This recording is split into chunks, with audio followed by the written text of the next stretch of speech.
Alam nyo ba na ang Palawan ngayon ay inaangkin na ng China?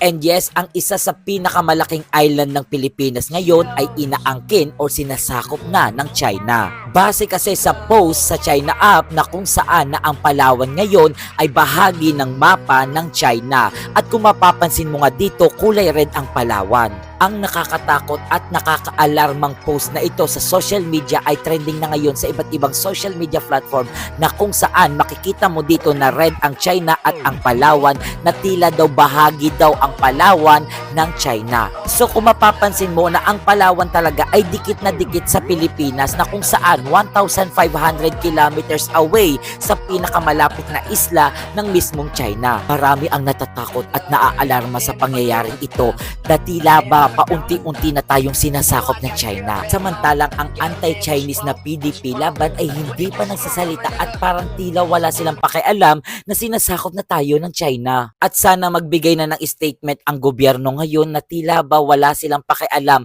kung ano na ang nangyayari ngayon sa Pilipinas. Once na nasakop na talaga ang Palawan ng China, possible talaga na buong Pilipinas na ang masakop talaga ng China at yun ay nakakaalarma at nakakatakot. At may isa pang isla na pinag-aagawan ang Scarborough Shoal na tila ba wala nang pakialam ang Pilipinas kasi nga unti-unti nang nasasakop yon ng China. What if kung ang Palawan din ay masakop? Feeling ko 100% talaga na masasakop na ang Pilipinas ng mga China sa mga susunod pang panahon. Kaya kayo, iboto nyo yung karapat-dapat sa posisyon na iyon at dapat may pakialam sa Pilipinas. So hanggang dito na lang, paalam.